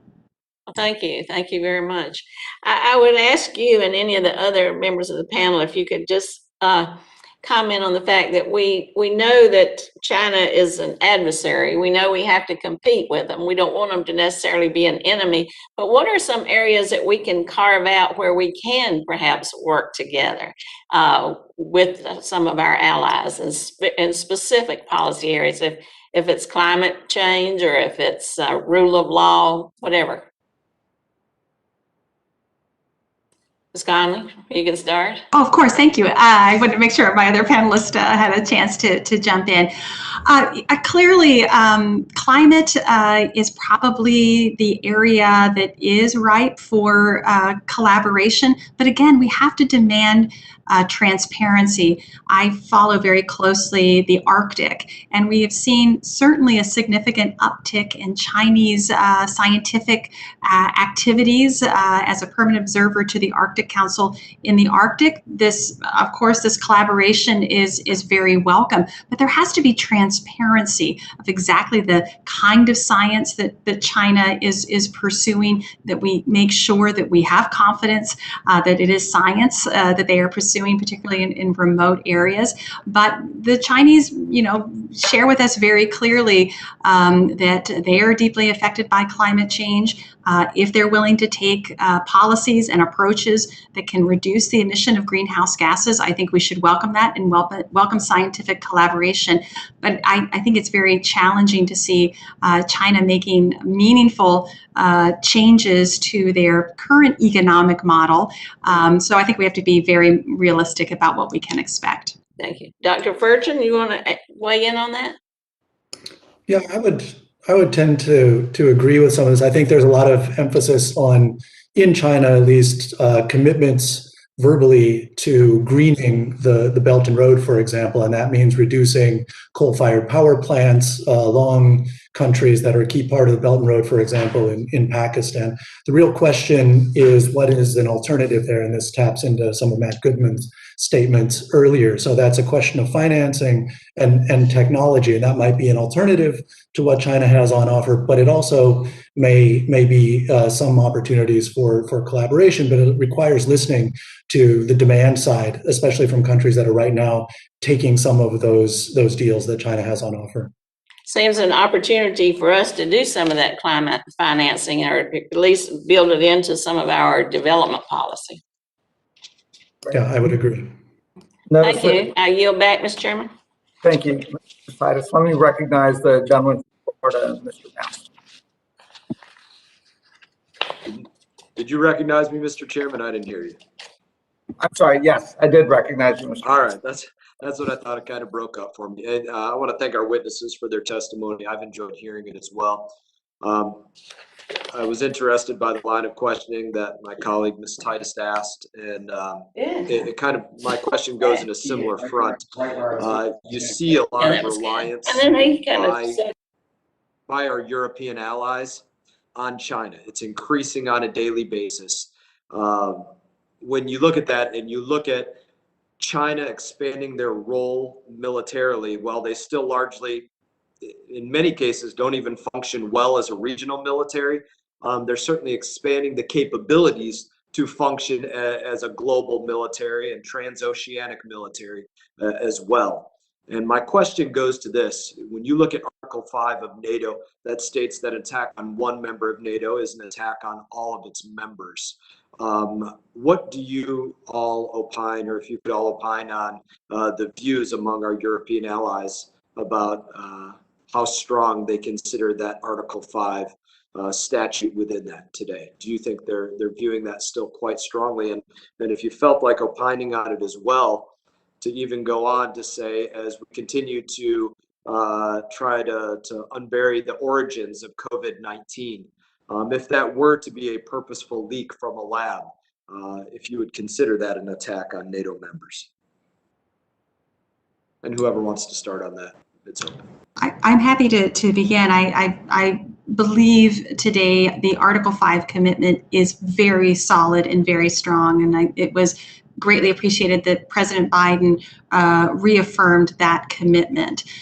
So I think that we can be very assured. I think the challenge, as you noted, is that the increased definition and broadening of risks to transatlantic security. NATO, at its most recent summit, enlarged Article 5 issues to space and to cyber. So we're seeing the security aperture widen. I couldn't specifically answer, if in fact the origins of COVID-19 are attributed and clear, and what that would mean for NATO. But I will tell you that because of U.S. leadership, we have shifted our European allies' views on China. And in fact, Chinese behavior has actually facilitated that shift. They acknowledge this issue, but they do not see it in the security terms that the United States does. This is what's going to require long, deep conversations, investment, a lot of encouragement, a lot of tough love, a lot of pushing European allies in uncomfortable places. They don't want to be in the middle of a contest between the United States and China, but they aren't on the sidelines. They are part of the Western community of democracies, and we need their support in a whole of allied effort against China. Appreciate your response. Let me see if any of the rest of our panel has anything to offer on that. Thank you for your thoughtful response. Sure, I'll jump in and say that virtually any European diplomat or leader one speaks to, high-ranking official, you hear a pretty strong commitment within NATO to Article 5. At the same time, however, public opinion within Europe is rather varied, and I would say that a Latvian or Lithuanian looks at the threat of Russia very different than a Portuguese or Spanish citizen who maybe looks more towards the Mediterranean and the global South. So while there is a very strong elite leadership support for NATO, polling in the US, I think, is a little bit more robust when it comes to our views of Russia and NATO. As to the COVID question, I would say that we're unlikely ever to get clarity on that, I think. That's my speculation. And so I'm not sure we'll be able to reach a threshold on origins of COVID to where you'd be able to have a real kind of strong kind of European consensus on that issue. That's a good punt. Well, I just think that's probably the nature of this sort of issue, at least how the Europeans see it.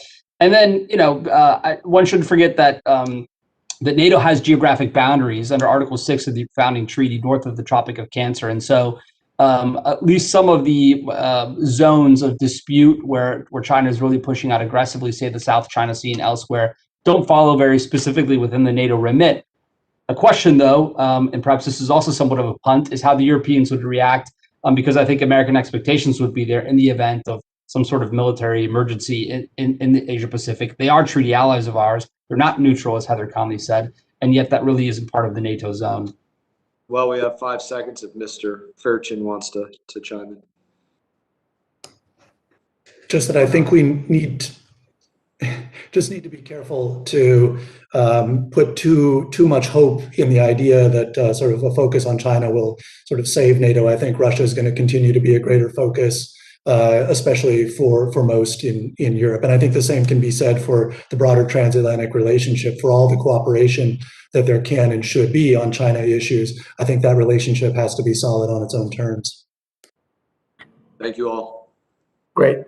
Thank you, Mr. Maston. Let me now recognize my good friend from the state of North Carolina, Ms. Manning. Thank you, Mr. Chair. I want to thank both of our subcommittee chairs and all the witnesses for such an interesting hearing.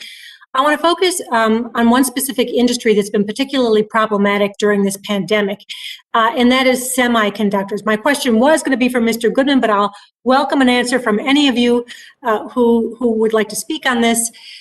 Given the importance of semiconductor chips, the Biden administration is working to increase the resiliency of U.S. semiconductor supply chains and has reached agreement with key allies to cooperate on a broader semiconductor strategy. Can you tell us about what kinds of cooperation are already underway between the U.S. and Europe on supply chain security and how these initiatives can be further enhanced? Ms. Conley, you look like you're ready to answer. I just have an eager face. Thank you. Unfortunately, Matt Goodman, I had to leave early. But absolutely, I mean, I think this is where certainly some legislation in Congress, thinking about a trusted ally approach, that we look to our allies as important additives to the supply chain. So the Dutch in particular, with important semiconductor facilities, that we work with our allies and partners in Asia as well to build up resilience, provide those alternatives. So I think some of that good work is underway. I apologize for not knowing the specifics of that, but that's the type of allied approach. It's not so much that it's against China, it is strengthening the West, strengthening our ability to produce and be autonomous and not rely on any one supplier. So the acquisition of the United Kingdom's largest semiconductor chip fab by a Chinese-backed company has prompted review for national security concerns. And has there been a broader trend of PRC-backed companies acquiring semiconductor companies throughout Europe? And of course, if so, what are the implications we should be worried about? Well, certainly there is an uptick in Chinese technology acquisition. In fact, my colleague Jim Lewis and I just completed a study last fall that looked at Chinese technology acquisition patterns actually in the Nordic states. We did not examine the United Kingdom in that study. You know, some of it is it's more difficult to detect. Some of it is coming through shell companies. There is certainly lack of clarity of origin and source of companies. I think that's part of making sure we have strong intelligence and understanding who exactly is behind these acquisitions. But as you noted, the United Kingdom certainly over the last year and a half has done a 180 on its policy towards China. It has extensively reviewed a lot of Chinese investment, including in nuclear power plants and elsewhere. The sensitivity is much higher in Europe, and that is to be commended. The challenge is we have to create those alternatives. Could U.S. investment be that alternative? This is what I mean about turning to allies to seek that alternative investment rather than China. Thank you.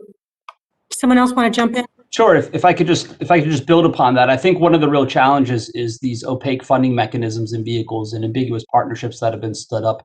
Heather mentioned gray zones of finance and responding to the issue of capital markets, and that's certainly something that's making it more and more difficult for European allies, even if the will is there to identify who the end user or end investor is. It's part of the reason why I think it's important for the administration to share CFIUS best practices. Of course, Congress passed important legislation in 2018 to expand its jurisdiction. We need more best practices in Europe, and then also more intelligence sharing and widening the information flow to Europe on who exactly is acting and in what capacity. As an example of what I think is a path forward, Europe it seems to be going the way, and I mentioned this earlier to Congressman Shabbat, the way of industrial policy. Something like half of its 137 critical products in the supply chains have some reliance on China. And so they're forging out and pushing out into industrial policy. I'm not sure that picking winners and losers like this is going to be the most impressive or effective way forward. I'd rather see us really invest in basic research and development. I'd like us to see us push for collaboration across industries and across the Atlantic. We've done this in the past successfully. The Dutch company that Heather mentioned, ASML Holdings, is crucial to the semiconductor supply chain. And in the early 1980s, it was really researchers in the US, Japan, and Europe that began working together in a consortium that included Intel and two other American chip makers, as well as the Department of Energy labs. All of that, I think, is an effective way forward and in a way of providing that alternative along with the investment screening that's absolutely essential. Great, thank you. Mr. Furchin, a quick question for you. You said earlier in your comments that the major EU countries are reevaluating the impact of China, the need to balance economic needs with security concerns and geopolitical concerns. And you mentioned that any effort to frame this new strategic cooperation as anti-China will receive a frosty reception in the EU. So can you elaborate on that a little bit? I think it's hard enough for the EU as the EU to come together on any specific China policies. I think you'll see that, for example, investment screening policies or the EU-Asia connectivity strategy, which are both nominally about China, don't really say much about China. So it's very difficult to get consensus at the EU level on anything related to China, especially if it's a strong pushback. There are just so many different views within the EU, so many different structural relationships economically and otherwise, that it's very difficult for the EU to come to an agreement that any kind of policy is going to be focused on China, especially if it's in some sense antagonistic toward China. That isn't that they won't adopt certain policies, and some that are very much in line with US interests. It's that the framing as overtly against China or adversarial toward China will just not fly. Thank you, and I yield back. Great, thank you. Let me recognize my good friend from California, Congresswoman Young Kim. Thank you, Chairman Bera and Ranking Member Shabat. I want to thank all of our witnesses for joining us today and for your patience for staying with us this late. You know, over the past year, we have seen a rising level of concern globally regarding the security of Taiwan. Potential conflict over Taiwan was included in the final documents of the G7, NATO, and the US-EU summits, signaling increased transatlantic concern about the threats to peace and stability in the Taiwan Strait. So, Mr. Ruff, let me pose this question to you, and I want to follow up on this with a question on where Europe stands on Taiwan's inclusion in international organizations. We have seen Taiwan repeatedly muscled out of observer status at many international organizations, including WHO. Earlier this year, I introduced legislation that would direct our State Department to push for Taiwan's inclusion at the WHO as an observer, which has garnered a widespread bipartisan support with over 120 co-sponsors to date. But we recognize that we will need strong buy-in from our European partners as well. So where does Europe stand on this issue? Thank you very much for that question. I would just start by saying that partnering with the Europeans and international organizations is going to be essential to check China's worst practices when it comes to intellectual property, all the way to the activities at the World Health Organization. We've seen, I think, a pattern of behavior from Beijing on, say, 5G technologies, where quite a bit has become public about how much pressure is being put on European governments not to kick Huawei out of its networks, for example. Taiwan, near and dear to the heart and soul of the CCP in Beijing, is the 5G issue, but on steroids. And so the pressure that is being put to bear, that one hears about anecdotally on European governments and on European leaders, not to raise the Taiwan issue, that it will have repercussions in market access to China is very high. And so I think while there is increased recognition after the crackdown on Hong Kong, the genocide designation that Europe joined in on Xinjiang, all the way to complete denial of international law in the South China Sea, or over the Sino-British 1984 declaration on Hong Kong. There's recognition that the Taiwanese, especially during the COVID pandemic, have a lot to offer and are a beacon of democracy and a contrast. But there are hesitations there, and to date, the Europeans have only been willing to go so far. Well, thank you for that. The next question is, you know, where the recent NATO summit's final communique laid out the threat the CCP poses to the security of the alliance in the strongest terms to date. Both German Chancellor Merkel and French President Macron downplayed that issue. Moreover, other NATO allies remain more focused on the threat posed by Russia. Mr. Ruff, What does the Biden administration need to do to ensure the alliance takes concrete actions to address the threat posed by the CCP rather than just admire the problem? In particular, how can the Biden administration rally the NATO allies who do not see the PRC as a pressing concern and convince them that we cannot protect our collective security without confronting the PRC? Well, for starters, the European strategy that was adopted and has been much discussed today of labeling China a partner, a competitor, and a rival. Secretary Blinken picked that up in his testimony, his hearing before the Senate Foreign Relations Committee when he was nominated to become Secretary of State. And for us Americans, we might think of it as we just did in the previous colloquy as issue sets. So there's partnerships, there's areas of competition, and there's area of rivalry.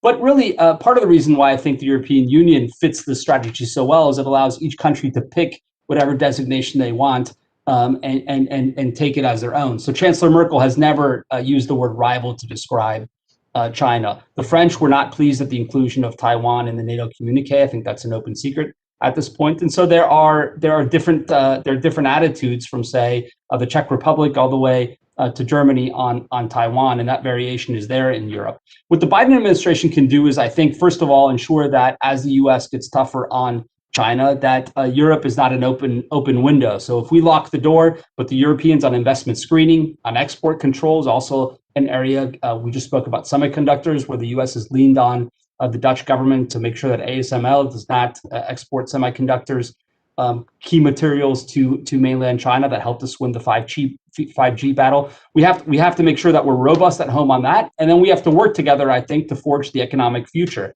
to make sure that there are alternatives. If Germany does feel like it's under pressure because Volkswagen in the first quarter of this year, its sales in China rose more than 60%. Well, we want to make sure that over time there are new markets, there are alternatives, and that a free and open environment aligned on China can serve as an alternative to make it less painful. So I would urge us to move in those directions.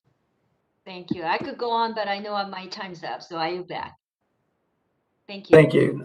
Let me go and recognize my friend from the great state of Pennsylvania, Ms. Houlihan.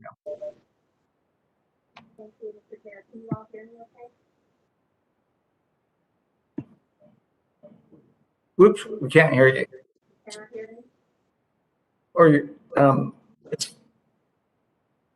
you want to sit closer to the mic.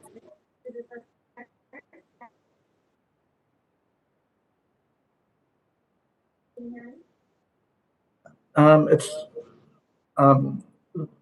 It's very low, so. Why don't you pass it? I'll find one on my. I'll pass it right Great. Ms. Houlihan's our last member. I don't, Teresa, do we have any other members on? Chair Barra, no, at this time, Rep. Houlihan is our last member. Okay. And Christy, do you want to give it one more go at it? Yeah, is it working out or not? Teresa can raise her volume, or can the witnesses, can you guys hear Ms. Houlihan? It's quiet, but I can make it out, I think. Okay, let's try to make it happen. Okay. Christy, the floor is yours. Thank you. My first question has to do with rare earth elements. And China accounts for 95% of our global supply. Rare earth elements, which are, of course, essential for industry. A 2020 report said that the EU identifies the need for to try and promote sustainable and responsible sourcing of rare earth elements. And my question is to all of you all, how can the United States and Europe work better together to reduce our monopoly on rare earth elements, both refinement and processing? And which key partners should we be engaging, both the U.S. and the EU, in this effort?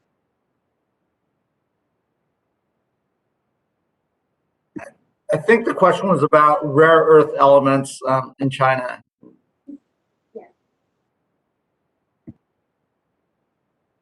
Well, I'm happy to just take a quick stab, and I think this is where understanding market dominance in particular, and I again focus on the Arctic region and understanding where Chinese mining interests were very focused on Greenland and the rare earth minerals that are presented there.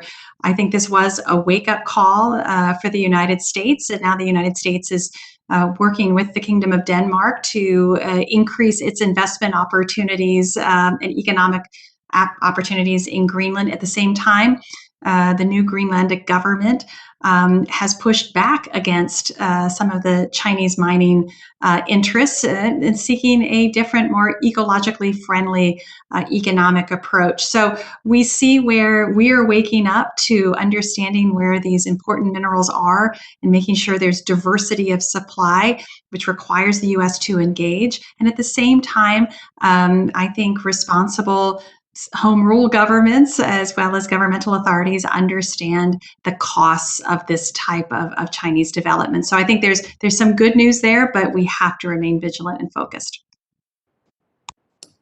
The only thing I would add to this is that I think the cost, environmental, social, and human cost for China to have this dominance is high, and there's a recognition of that. And I think one of the worries is that as China seeks other markets to develop rare earths, then those environmental, social, and human costs will basically be exported. And I think this is a challenge for both the U.S. and Europe to potentially understand that, especially in areas like Greenland.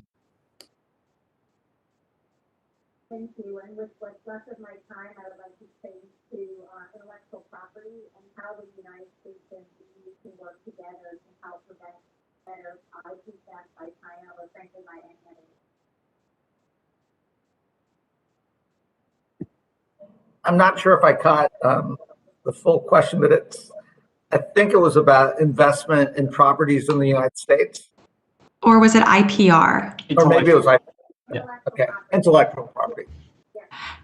Again, I'm just happy to begin and then to turn to my fellow panelists. Again, I think Europe has had a great wake-up call to Chinese IPR theft both through espionage, but also just through straight acquisition. And I think this is where the German government was very aware, which I believe it was in 2018, if I have my year correctly, of the Chinese potential investment into the German company KUKA, which is their high-end robotics.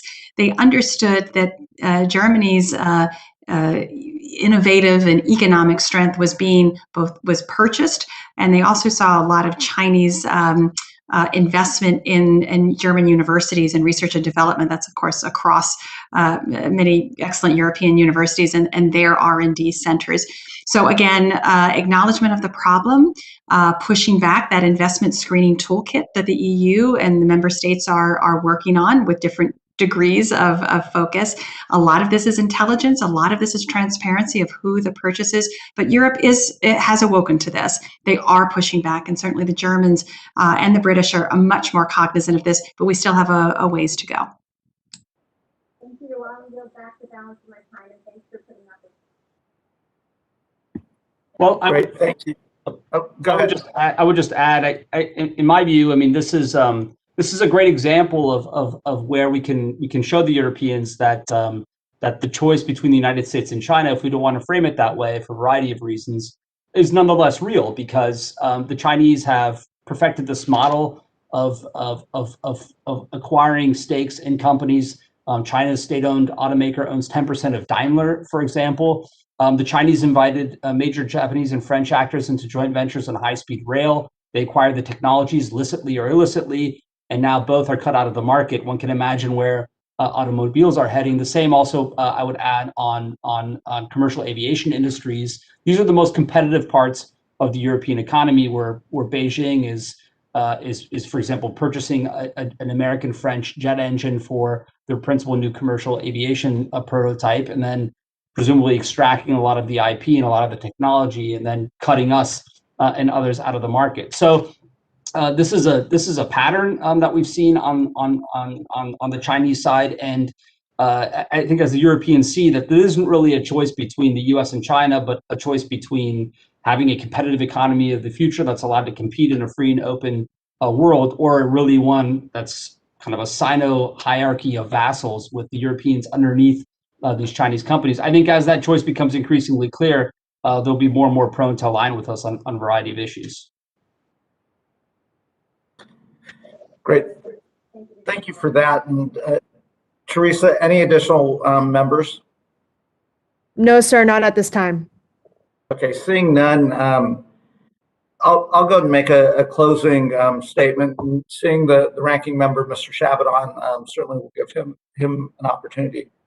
Obviously, the fact that members came back after votes to ask questions suggests that this topic is one of great interest and real strategic importance for countries that share similar values, a rule of law, of intellectual property rights, of free markets and maritime security, freedom of navigation, a respect of traditional international rules, human rights, et cetera. And these are all places where the United States and Europe should come together. And China will try to say this is about an anti-China strategy and the United States is trying to be hegemonic here, et cetera. But it's not. It's about what kind of a future do we want in the 21st century. And again, fair competition based on a set of rules and norms is fine. I don't think we fear the competition with Chinese companies or China's ideas. I don't think Europe fears that.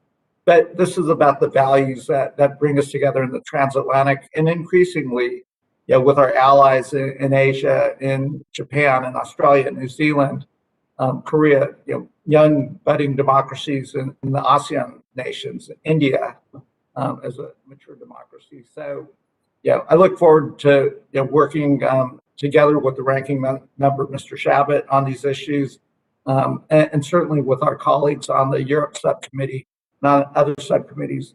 We have to get this right, and it can't be a Democratic or Republican strategy. It's got to be an American strategy, similar to how we worked together in the post-World War II era during the Cold War, again, on values of principle and ideas. And I think that's how we have to approach this. And, we didn't even get into the Arctic Council, and we touched on it, but again, China sits here and says, you guys can't, the South China Sea is theirs. I just don't see what they're how they claim territorial rights in the Arctic, and I also don't think they have those rights in the South China Sea either. So thank you to the panelists. I think this was a great panel, and with that, let me turn it over to the ranking member, Mr. Shabbat, for any closing statements you might have. Thank you, Mr. Chairman, and I would just say ditto to the comments that you make. In order to be successful in our to us, it probably is more countering the PRC than it is our allies in Europe. But in order to be successful in our effort to have our principles prevail rather than their principles, which is authoritarianism and not rule of law and not human rights and on, we're going to need to work together. So we need to make sure that our allies in Europe are willing to work with us, and I think that's certainly possible. But many of us really question their willingness to do some of the things which are going to be necessary for us to be successful in this. They have to, in the previous administration talked about this a fair amount, that they've been able to be free riders essentially in a lot of this, and not. I know it was mentioned that, well, a third of them are now up to their 2%, but that means 2/3 of them are not.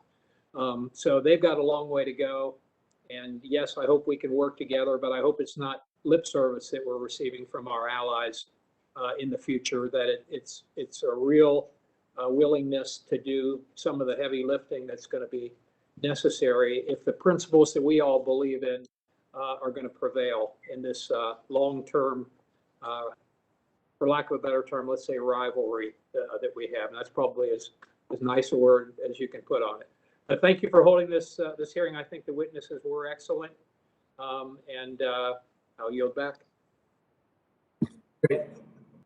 Thank you to the ranking member, and really again want to reiterate my thanks to the witnesses, certainly for holding on there as we had votes interrupt our our hearing and for being willing to come back and finish out the hearing.